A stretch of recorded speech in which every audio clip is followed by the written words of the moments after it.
side of all our online tutors who taught the course in May, and Tanya, who also taught the course in London last year. Absolutely inspiring individuals who are so passionate about teaching and are just fabulous people in general, really. And we're very, very lucky to have them on board to help us inspire and teach and share their experiences with all the students. Okay, we might have a technical issue. I might have to just escape there and then replay again.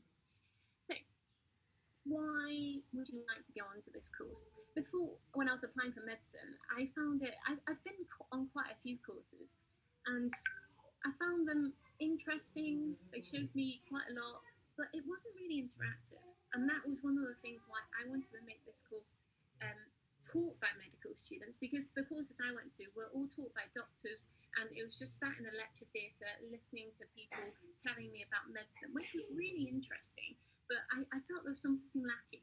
And this is why I want to make this course quite very interactive, and actually having lots of opportunities to do peer teaching and research skills yourselves, and promote the idea of independent learning, because of course at university it's no longer like at school anymore. Of course, teachers are amazing, trying to motivate you to work for yourselves, but at university, if you don't work, you're not going to get anywhere. And that's the reason why we really are trying to hopefully inspire you to want to develop your independent learning skills, and actually then develop your presentation skills and be able to feel that you can teach people about a topic. And of course, you can't teach anyone anything if you don't know it well yourself. That is one thing I've found. It's so difficult. I find it impossible to teach something that I'm not confident with, that I don't truly understand. So actually, being able to teach someone something means that you have to have learned it yourself, which I find is one of the best way of revision that I have found in the past.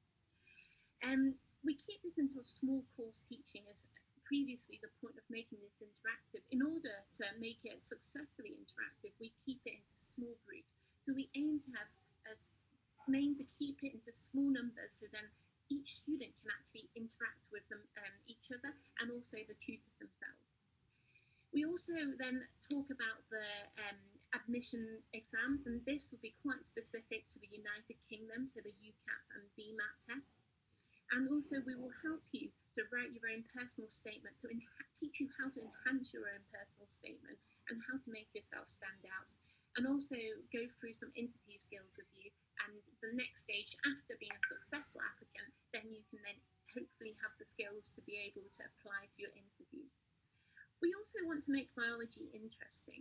I really struggled with A-level biology. I was learning lots about plants and about, I don't even know what I was learning about different ecosystems and stuff, which I didn't really find that interesting. But actually now, as I've grown a bit older, I've realised, goodness, it's really very important. And but I hope to be able, at the age of 16, I didn't acknowledge that whatsoever. So that's why I really hope we have included lots of biology content into this course to make it applicable to medicine, applicable to real life, and hopefully inspire you to make you realise, oh, it's really important to understand the anatomy of the heart. We need to understand why it has 4 chambers, and why it's so important to understand how the structure is, to then know when things go wrong, how to fix it. And that's basically what a doctor does. We try to fix things. But then before we can fix things, we need to understand what is wrong first before we can fix it. Here's an example timetable. In fact, this is the real timetable from the course in May. And the times can differ depending on how many students apply, and also which country they're applying from. We'll then try and fit them into relevant time zones and things like that, to then decide on the 2 hours that we decide on each day. In the May course, we decided to do it on Monday, Wednesday and Friday.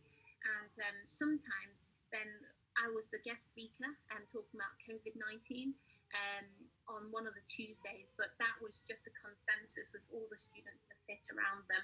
So it's very flexible. That's what I love about this online course. It's incredibly flexible for both the tutors and the students themselves. And actually, you also have one-to-one sessions with the tutors. So then those 2 hours, you can decide on what you need, and then you can then literally tailor make it on what would benefit you the most. And yeah, and that's mainly it. And I would likely be the guest speaker for the second course as well in the summer.